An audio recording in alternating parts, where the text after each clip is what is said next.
Oh, hello, it's Susie from Esoteric Trading Solutions. I hope you're well. Enjoying your life, being kind to yourself, being kind to your family and friends, your animals, and being kind to everyone else, making it a kinder world.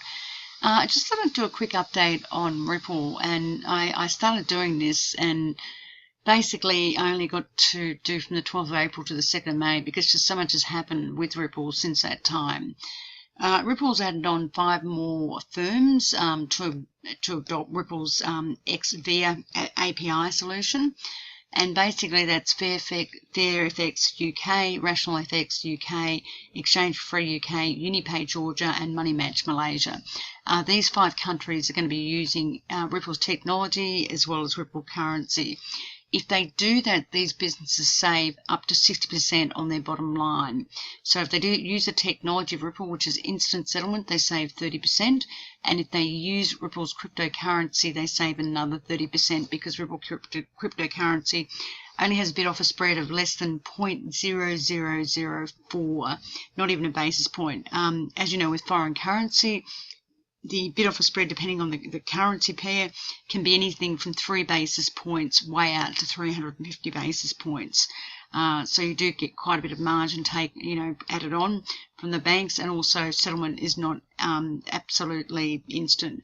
So it's no wonder these companies are using Ripple technology as well as their cryptocurrency, because it actually gives them a competitive advantage compared to their competitors, which means they can basically do foreign currency with barely any margin, essentially.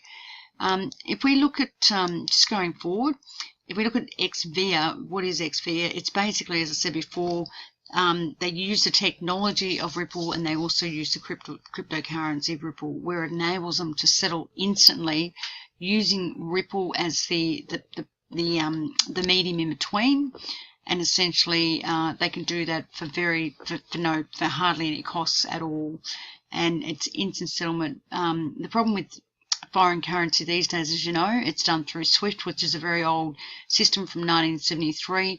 SWIFT basically is a messaging system, and it's very old, and it requires 2 people on each end of the globe to actually message at the same time and to accept a trade at the same time. So, for example, if you're doing an Aussie dollar trade with, for example, with the Middle East, and it's not a liquid trading currency pair, it could take up to 10 days to trade, to settle that cash flow, up to 10 business days to settle that cash flow. Also, the bid offer spread on that Aussie dollar Middle Eastern currency could be quite wide. It could be anything from 350 basis points to 450 basis points. So, because it has to go through correspondent banks and everything. The difference is with Ripple, the technology instantly settles, number 1, so you don't have to worry about cash flows not settling, and also number 2, the cryptocurrency itself barely has any spread. So it makes it very, very compelling to use Ripple. There is no doubt about it. So when we Ripple's out of those 5 new customers, and they're using their cryptocurrency, which is a great story for Ripple. Also, they did make a comment that they're probably going to look at telcos and more mobile wallets and more traditional financial institutions as well. They have a lot of people using them, not just banks, but they've got corporates using them, they've got FX providers using them, they've got Amex, they've got Western Union, they've got MoneyGram, they've got a lot of different types of clients using their technology as well as their cryptocurrency. So basically, they're right in saying that if the banks use their technology and their cryptocurrency, they're basically solving a $24 trillion problem. The banks basically, because foreign exchange doesn't settle directly, instantly, even if you do a spot transaction in foreign exchange, it's trade today plus 2 days settlement. In other words, the cash flows settle within 2 days when you see it across your bank statement. In the olden days, it was actually trade today plus 3 days, and now it's trade today plus 2 days. But if you do a forward exchange contract, it could be the maturity of that forward exchange contract could be any time. So a forward exchange contract could be you've traded today, but you actually exchange the cash flow in 30 days time, 60 days time, 90 days time, whatever. And as you can appreciate, you've got to price the foreign exchange off the forward curve of currency as well as interest rate. So the bid-offer spread, the buy-sell spread gets wider and wider the further out you go on that forward curve. But also, if it's not a highly traded currency spread like Aussie US or US yen, then it's going to cost you even more money. So using Ripple saves the banks like trillions of dollars because they don't have to fund their Nostro or Vostro accounts because settlement doesn't happen instantly. So Nostro actually means an account that a bank holds in a foreign currency in another bank. It's actually the Latin word meaning ours. And Vostro is the opposite, meaning yours. So banks will hold Nostro accounts and Vostro accounts where they'll actually hold funding money. They actually hold balances of money because foreign currency using SWIFT does not settle instantly. And using Ripple, they do not have to hold money where there's an opportunity cost of holding money. Now, globally, that is a $24 trillion problem, not million or billion, $24 trillion problem. And that's the problem that Ripple fixes, which is a massive, massive problem because the banking system still uses SWIFT and it's a very old, clunky system. And I hate SWIFT. It's basically archaic and geriatric, and it's a very old system. So basically, it's a real problem. We've been over the Nostro Vosto. So Ripple brought out a quarterly report just recently, and they basically sold nearly 168 million worth of Ripple, and compared it to the quarter last year, effectively they're up by 83%. So the use of Ripple is increasing quite a bit. It's gone from market share of 5.3% to 6.9%. When a crypto does get used, the crypto price should go up. And also when a crypto has people buying its technology and they get revenue in like Ripple does, they've got 25 billion worth of revenue, then the price of Ripple should also go up again. And again, I'm going to reiterate this. Ripple's technology is decentralized. It is the company that's centralized, but the technology is decentralized. They have more than 1,000 nodes. You can go into their GitHub. You can see their living ledger. You can see the transactions. Ripple have an amazing technology which is decentralized and open source. You can go in there and have a look. And any futter out there that says it's not, honestly doesn't know anything about Ripple. That is for sure. The company is centralized, but the technology is decentralized. I mean, and also if you compare it to other cryptocurrencies, again, Neo has 6 nodes. That's more centralized than anything. Bitcoin has 5 miners, which makes it very, very centralized. I can name off many. For example, IOTA, they have to push through the validation of transactions, which in my mind makes it very centralized. The user has to validate 2 transactions, but if there's not enough people to do it, there's an administrator within the IOTA technology that has to validate transactions. Now again, that makes that technology very centralized. But the reality is, Ripple is decentralized, and I'll say that again and again because the fudders out there are just absolutely stupid and know nothing about it. They call Ripple a scam. Well, they're just nuts because if you look at their technology, it's all there to see. You can literally transfer money from your exchange to your wallet, your Ledger Nano, and you can actually see the transaction on their ledger, on their public open ledger, and that's exactly how it should be. So going forward, going to the next thing, we've got a bit to get through, so I better just rush this. I've already done 9 minutes. They also put on a new client, Saudi Arabia Monetary Authority, which is the central bank for Saudi Arabia. They use Xcurrent, which is not the cryptocurrency yet of Ripple's, but eventually they will use Ripple. There's no doubt about it in my mind. They are the central bank of Saudi Arabia, and within that they look after the banking of about 22 different countries in the Middle East. They are fairly big. They have cash reserves of 547 billion. So very, very big indeed. Ripple also put on two banks, a bank from Brazil and a bank from India, and also some money remittances, InstaRem from Singapore, BTech Brazil, and Zip Remit from Canada. And some of these use Ripple's ZVO, which is basically their cryptocurrency as well as their technology. So, for example, BTech and Zip Remit.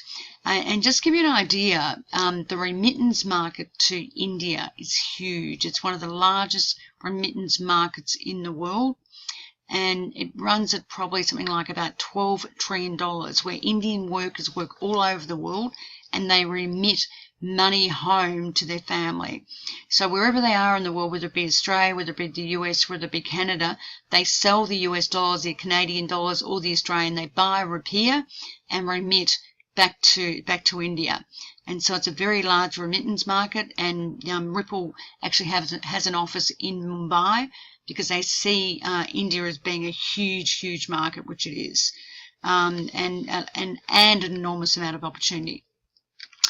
In addition to BTech and Zip Remit, there's a working relationship with China based on Lian, which began using X-Current. So Ripple were one of the first to go into China with Lian, who are a huge, importer, exporter, and commerce business within China itself. Just to add to that, American Express is also trying to do credit cards in China, and it looks like they're very close to it. American Express is one of Ripple's clients. They do use the Ripple currency as well as technology, and if they do get to go into China, it looks like they'll be the first credit card provider in China, which is going to be pretty amazing, and will be fantastic for Ripple as well. So just going on the next slide, I want to try and get this under 15 minutes, but there always seems to be too much here. I'm really sorry. Going back to this Unibanco from Brazil, the bank's quite large, 452 billion, revenues 59 billion, according to the stats 2017. Just to put that in context, Amazon online revenue for the US is 22.6. So this is a very big bank in Brazil. And if you look at the population of Brazil, it's around 290 million, something like that. The bank, from India, total assets of 27 billion is small, but again, India is the largest remittance country in the world, and according to stats 2016, it was 6.2 trillion or 62.74 billion remittance from other countries to India, which is massive. So it's no wonder Ripple is there in that country, because the opportunities are absolutely massive. InstaRem basically is a money market transfer, and they can transfer FX at mid-market with no margins, and they're basically saying we do it for zero. And the fact that they're using Ripple technology, and it looks like they're using Ripple cryptocurrency, obviously they can do it for zero, which is going to put them in a very good position in terms of their competitors. They're basically in 55 different countries around the world. Again, Ripple team noted that the remittance service provider, there's huge remittances in Brazil and Canada, and they also utilize XVIA, which is a technical system as well as Ripple's cryptocurrency. So Ripple, again, have got some very, very large clients, new clients, and, which is basically using their cryptocurrency. So not only are they big in Mexico with Colex and the US, the Colex company uses Ripple's technology as well as the Ripple currency. And again, Mexico is the biggest remittance market in the world as well. Now Ripple are also in India for the second biggest remittance market in the world. I think Mexico is about 32 billion, and India is 62 billion. So the figures are quite mind-boggling. So they're not just there for the banks, but they're there for anyone that wants to remit, as you can see by the clients they've actually put on, which are FX service providers and that sort of thing. Whoops, what happened there? Sorry, guys. Let me just go back to, let me just stop that for a second. So even Canada has a large remittance market of 24 billion a year, according to World Bank figures 2012. So very large indeed. Also, Ripple said there's going to be a huge announcement on the 25th of May, and a lot of people think it's Amazon, but I tend to think it's going to be Apple. And if you look at this link here, sorry, this one here, what do we got? Which one? Yeah, this one here. It actually talks about Apple and talks about their using Ripple's protocol. So you know, I do think it's going to be Apple basically. Also, American Express, which is also a client of Ripple's and also uses Ripple's XRP, said they received notification from the People's Bank of China that they will formally accept our application, spokeswoman said. And they said the application to basically do bank card transactions in China. And they've formally received that application, and basically if it gets passed, if the Bank of China say yes, they'll be the first credit card provider in China to be able to issue credit cards, which is absolutely massive. So they're very close to becoming the first US card network to offer services in China, with Lian, which is also a client of Ripple's, who also uses cryptocurrency as well as the technology. So that's going to be a great coup for American Express, because what that means is they'll have massive competitive advantage. But not only that, they have massive competitive advantage because they've saved 60% all up in using the cryptocurrency as well as the technology. And what that means is they can actually provide credit cards to Visa cards clients and say, oh, the interest rate's only 5%, rather than, you know, say Visa cards charging 12%, for example, because 60% reduction in cost is actually like giving back 60% of your profit. So essentially, if you're actually saving that much by using Ripple technology, you can actually reduce your credit card rates on the other side and get your competitors' clients. And that's pretty much, you know, that's pretty much it. So people that don't use Ripple technology are going to be literally dead in the water because they'll lose their clients. American Express will have a credit card out there that's at 5% interest, where, excuse me, its competitors will have a credit card at 12%. So clients will go to American Express's credit card because the interest is actually cheaper. So it makes it very, very interesting indeed going forward. So what else we got here? So other clients that Ripple's put on is Mercury FX, which is a UK-based foreign exchange company. They put on IDT, which writes revenue of 1.62 billion US. They've also put on the biggest bank in Spain, Santander, which now processes over 50% of foreign exchange contracts and the like via Ripple's platform. They also use the currency Ripple, XRP as well. And they've also got this OnePay FX where they offer it to clients in Europe as well. And if you check out this link here, they've also launched a mobile. Now, Santander in Spain is the biggest bank in Spain, and they're absolutely huge. Their assets are 3.345 billion. They've got about 216 billion assets under management, which is growing by 10%. Citibank also released a report and basically said, if European banks don't embrace fin startups and basically blockchain, they're going to be way behind the 8 ball in 5 years' time. So they're going to basically lose the business. And I pretty much agree with that report as well. So just going forward, Ripple also added, as you know, Western Union, Cambridge Global Payments, Mercury FX, as I've mentioned, IDT and MoneyGram. Both MoneyGram and Western Union are both in competition with each other, and they both use Ripple's technology as well as their cryptocurrency. Just to add to that, Western Union is very large at 473 mil operating income.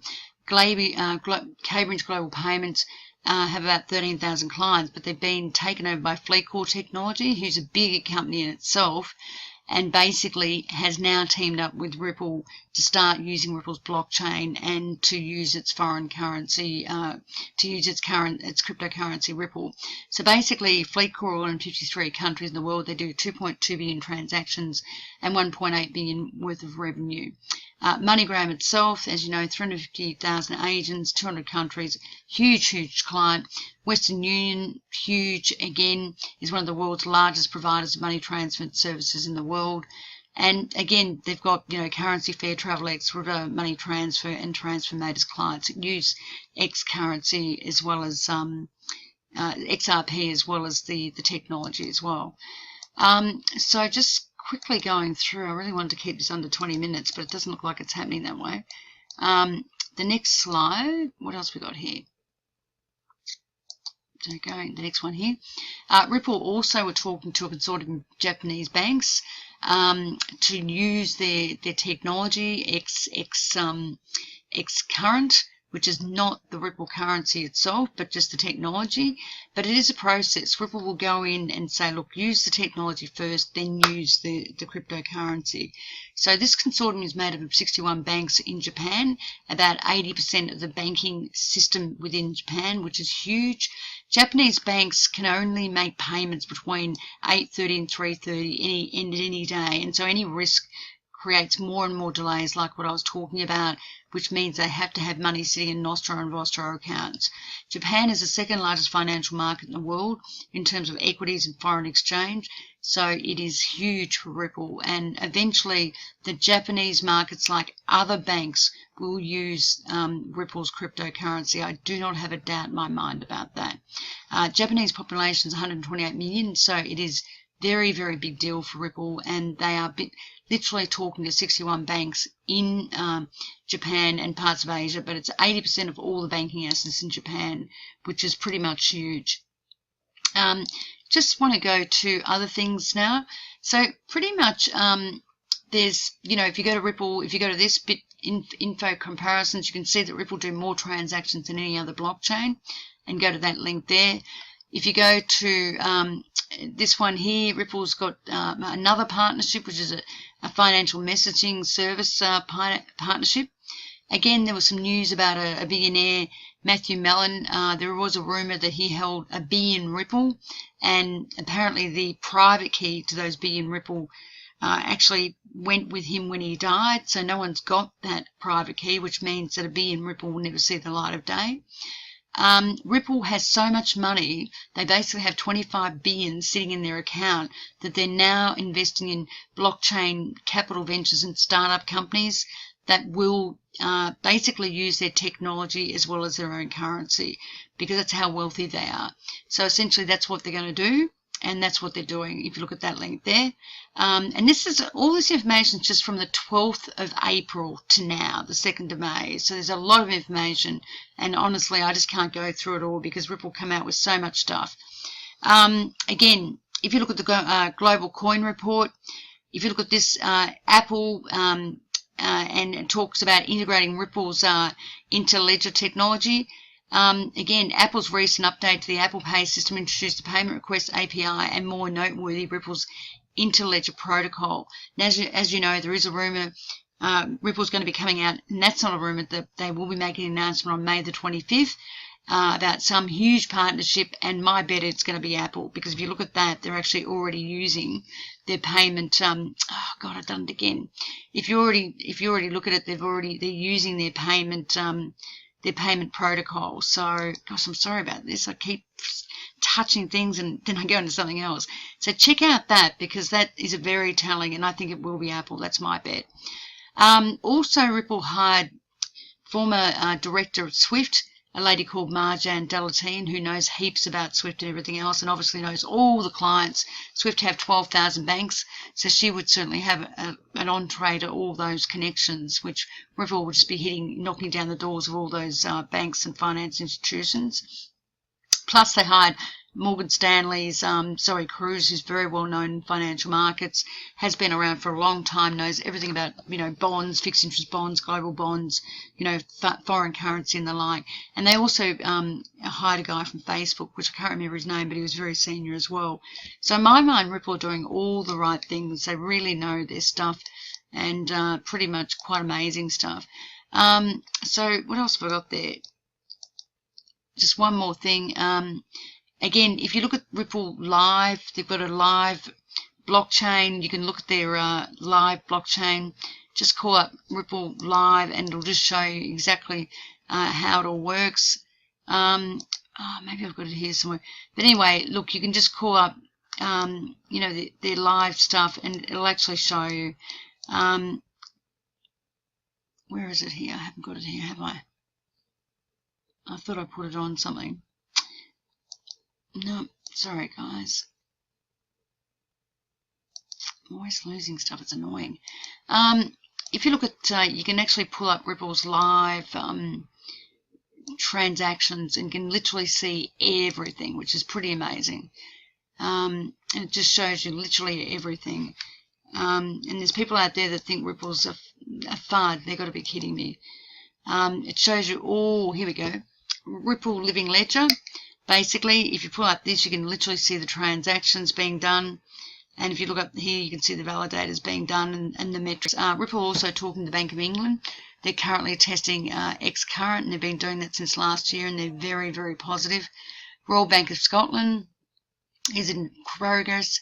I mentioned MoneyGram, I've mentioned Santander, another crowd, BBVA, and there's a whole lot of other ones. Asian MTM, MakePrice, Sally, BitChip, and FlashFX. So they've got a lot going on. And again, as I said, this is only information from the 12th of April to the 2nd. Sorry I didn't want to make this go any longer. My apologies. I tried to get this down in 15 minutes. But there is always, when we talk about Ripple, a lot. And this is only information from the 12th of April to now. This is meant for education purposes only, guys. I hope this helps. Ripple is one of my favourite cryptocurrencies. I believe it's going to be number one. That's my personal belief. You guys have got to do your own due diligence. I think it will be the cryptocurrency of the banks and of the high net worth individual and eventually the retail element. So, but please do your own due diligence. Make up your own mind and get a financial whatever. I'm not a financial advisor or anything like that. But I still believe that Ripple is very undervalued and the company is generating so much, and the company itself is centralized, but the technology is not. So please look up these and you'll see what I'm talking about. Anyone else that says the opposite, they're just absolute fudders and they honestly don't know what they're talking about. You can see the validators, you can see the transactions. You could send, a Ripple transaction from the exchange to your wallet, and you can look it up and see it on the open ledger. Cheers, guys. I hope that helps, and I'll talk to you very soon. Sorry that it went for a long time, and there was a couple of errors within the DVD. Thank you.